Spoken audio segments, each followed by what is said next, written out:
What's up, guys? This is Doo Doo Poker for DriveHUD, and I wanted to take a look at the latest software by Ace Poker Solutions. It's called the Leak Buster 2. So basically what this does is it loads all the hands from your DriveHUD into the Leak Buster 2, and it gives you kind of a synopsis or analysis of how your game is and what potential leaks you might have. So the more of a sample that you have, the more accurate it'll be. So I have 87,818 hands that I loaded into the Leak Buster 2, and the accuracy is 73%. So let's go over my 52 potential leaks. Although I did get an overall grade of an A, so at least I'm not terrible according to this. Let's see what the first piece of advice is. Here we go. This is the first time I've used this software, so bear with me if I'm a complete noob. Triple barreling. So this is my first leak. I'm down on my triple barrels. Triple barreling shouldn't happen very often. If you find yourself betting the flop and turn without a plan, you need to end up bluffing the river a lot. Yep, I definitely do that. All right, let's look at some hands. Okay, hands that I've lost a lot of money on. Some of these are older hands, but this one's from July, so it's not that old. See if this is going to work or not. Of course it's not going to work. Let's see. Oh, that did work. Okay. Here we go. All right. Let's see. Let's see how much I spewed on this hand. Raise Queen 4 clubs on the button. Standard so far. Calls. Ace King 5 rainbow. Okay. So I should be betting this at a high frequency. I block Ace Queen, which is good. I have a club. Backdoor clubs, which is good. I also have a huge range advantage on this board. And this would be a high frequency C bet. I do not have showdown value. I also have a backdoor straight draw, so let's see what happens. I bet 75% pot. Villain calls. Villain's like a reg. Low one money when shown flop. That's indicator of a bad reg. Okay. Turn is a 3 of diamonds, so that helps me. It's good that I block the straight, and I block his best queens.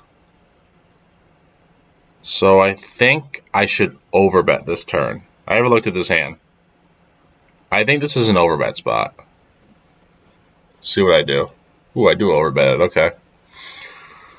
Okay. Makes sense because we have all aces, we have all kings, we have all ace king. He does not. We have more ace queen than him. I block 4-2. Okay. Calls. Now the river is a 9. Okay. It's probably going to be a shove here. You block ace queen. You block 4-2.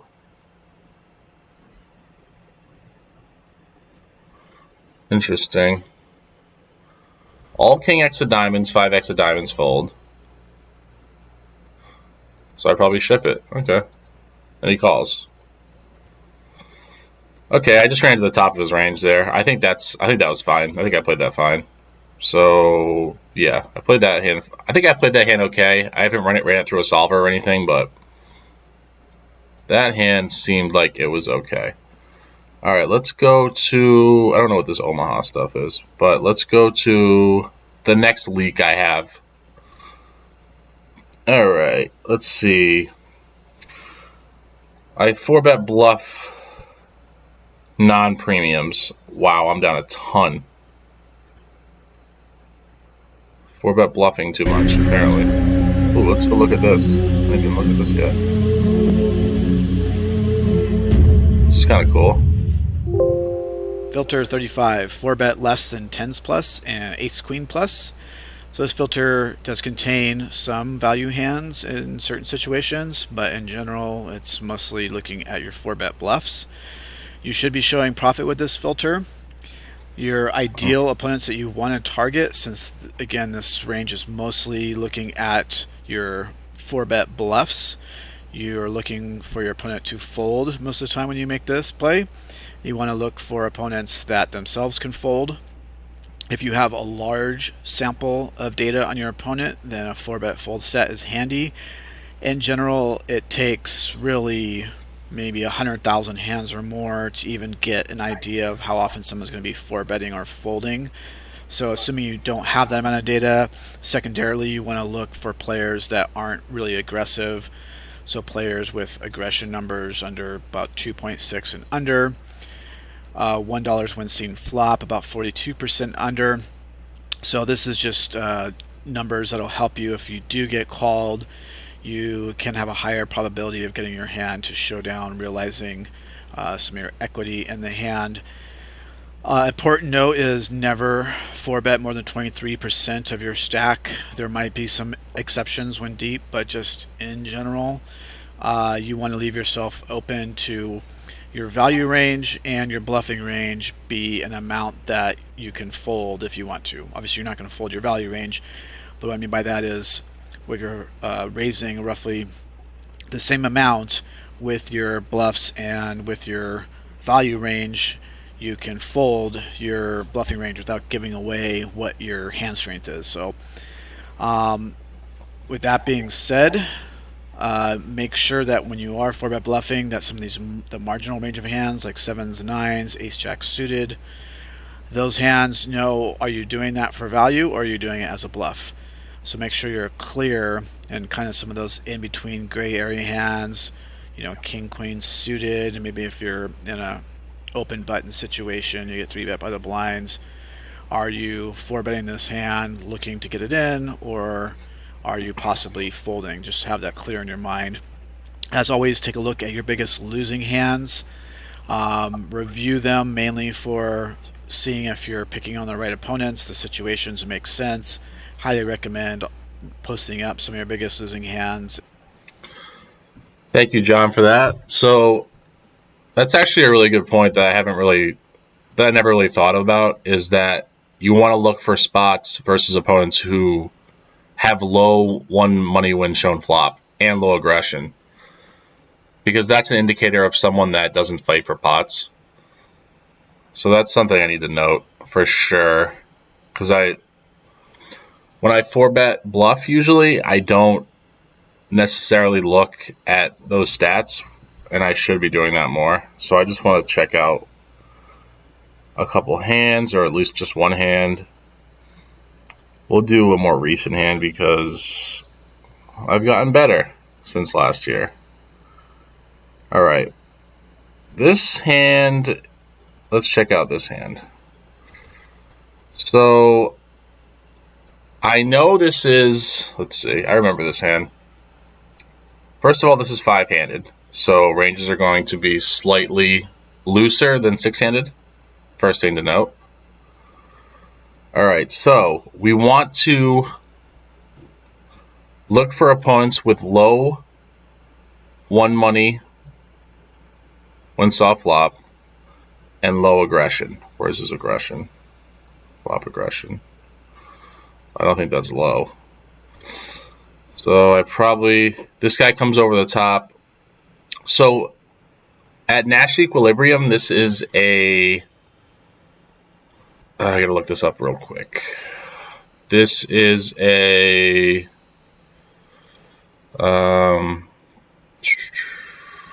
Mocha ranges. 3-bet defend versus the big blinds. Cutoff. I know that this is Okay, so this is around a 20% 4-bet at equilibrium. But this guy's not playing at equilibrium or even close to it. I mean, no one is. But it's just good to note that this is a low-frequency 4-bet. So things that make me want to 4-bet are deeper stacks. Since we started the hand with around 130 big blinds, that makes me want to 4-bet more because a 5-bet ship is not a natural play for him. So let's say I 4-bet to like $3, which I think I do. Yeah. Okay, so if I 4-bet to $3, then shipping $13 all in is not a natural play, you know? So that's why 4-betting is better when the stacks are deeper. Also, he said don't 4-bet more than 23% of your stack. Okay, so I don't think I did that. 3, what's 3 divided? We'll see effective stacks of 13. Maybe I could have made it a little smaller. 3 into 1305. 3 to 1305. Oh, exactly. So that was like 22. It's literally exactly 23%, which is kind of funny. So this would be the highest 4-bet sizing you'd ever use because it's actually almost 23% exactly. Okay. So now we'll see what happened in the actual hand. I decided to low frequency 4-bet, which I RNG to 20%. And this guy does have a high 3-bet percentage, although it's only 266 hands. It's hard to say. It's hard to range someone in their 4-bet calling range out of position. But in this spot, we do flop top pair, so I think we should bet small on this board.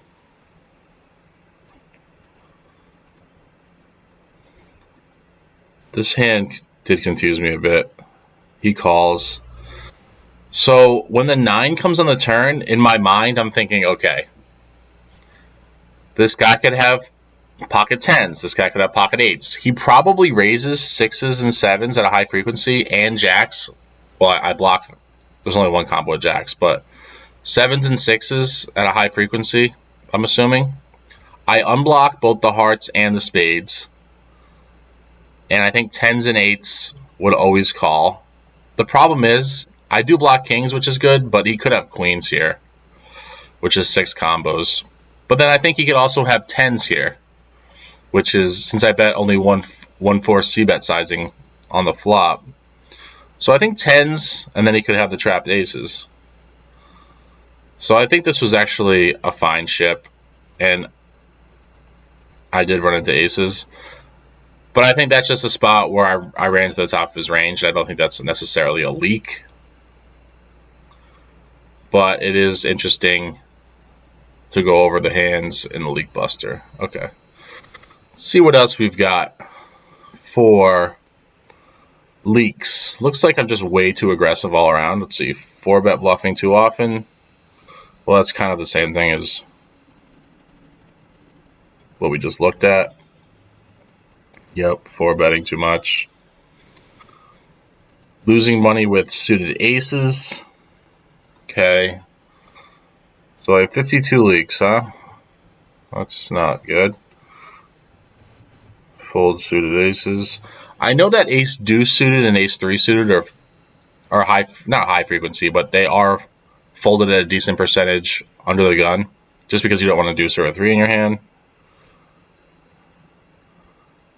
And at micros, which is what I play, the rake's higher, so you should be tighter pre-flop, and there's also more calling stations. So again, you should be tighter pre-flop. So maybe I'll start folding ace deuce and ace 3 at an early position, since it's not making me money. Open and raising dominate aces in early position, again, same thing.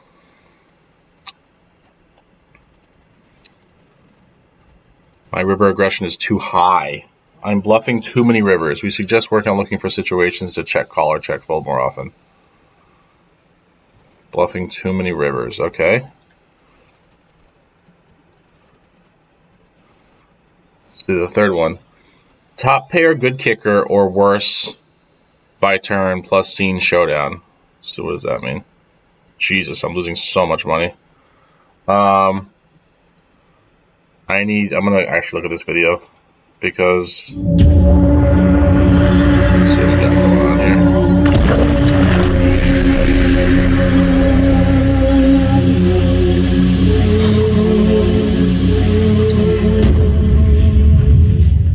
Cool video. Filter 3, top pair, good kicker or worse by turn, and went to showdown. This is another filter you should definitely be showing lots of profit.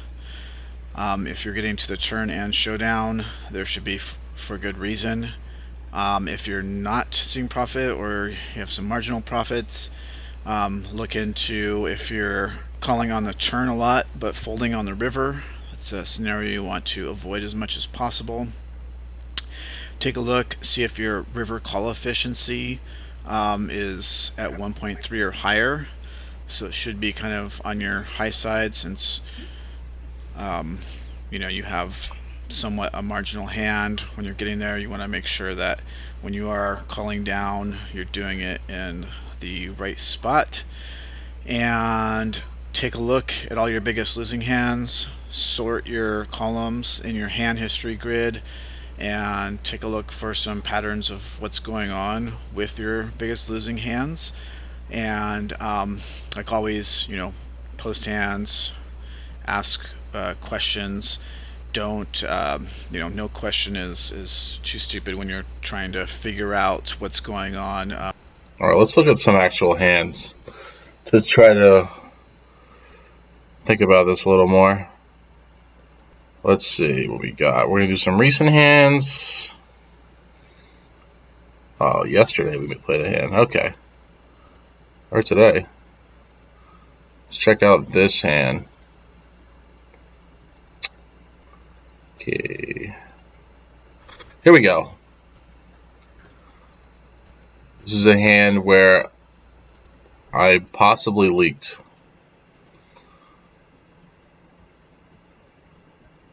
Wait, what?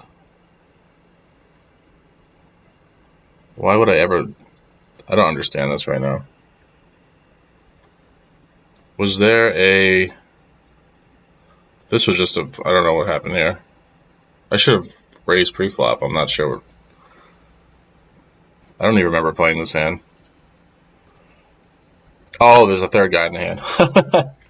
I was wondering why I limped there. I'm like, I thought this was heads up. Okay, I didn't see this guy. All right, so that makes sense. Okay, so I think you can check raise and also call. So we'd rather call with a hand like 4-3 of hearts here and check raise a hand like 4-3 of clubs. Why is that? Because 4-3 of hearts can continue on more turns, so it's not as incentivized to win right now. But 4-3 of clubs and 4-3 of diamonds can't continue on more turns, so you're more incentivized to check raise. So that's how we're going to split our range up, and I did check raise.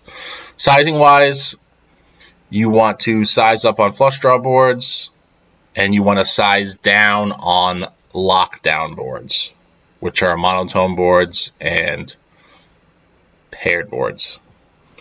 Okay, so good so far.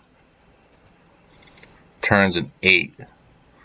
Relative blank, I would say it's neutral. I have all deuces in my range. I have all fives in my range. I have all 5-2 suited in my range. I have all 10-5 suited in my range. Even 10-2 suited I have in my range. Also, 10-8 of spades, for sure. 10x of spades. So I think betting the turn's good. I think sizing-wise, I want to bet bigger. Yes, okay? Now remember, I lose all of these hands, so Just because I lose doesn't mean it's a bad play. All right. Calls. Okay, that 5 is really bad. But the problem is that I have 4 high, and I will never get to the river with a worse hand than this. And you would always rather bluff non-spades before spades. You never bluff a missed flush draw here because you want your opponent to have a missed flush draw. So I can't have a worse hand here. And granted, the 5 is really bad, but I can still have 10-5, which is 2 combos. I can still have pocket deuces, which is 3 combos. I still can have 5s, which is 1 combo. And since the 5 is a spade, it's unlikely he called the turn with a 5. So he really only has 10x or a missed spade draw. So I'm targeting missed spade draws. So I probably should bet on the smaller side. But I think I did make a slight mistake and bet a little too big. I think betting like 50% is probably okay. Although I only have 2 bet sizes on the river, but I probably should add a third and bet smaller here because we're targeting missed flush draws. So I ended up betting 75%, which I think is too much. I think I can bet like, 50%. Just to get him to fold missed spades or 8x of spades. And he calls with queen 10 off. And I think he played it well, and I think I played it well.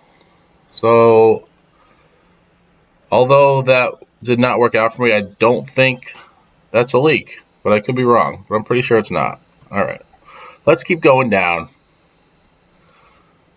See what other leaks I have. Double barrel air with no draws. It's good to stay aggressive and force your opponents into difficult decisions. Right now, you are losing a little too much when you're double barreling, primarily because you don't have a ton of equity when you're doing this. Makes sense. Okay. Don't double barrel into Fisher stations. Okay, let's see. Let's see what we got. Anything?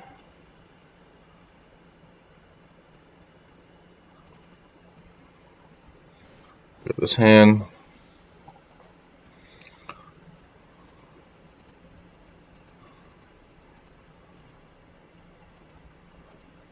Okay.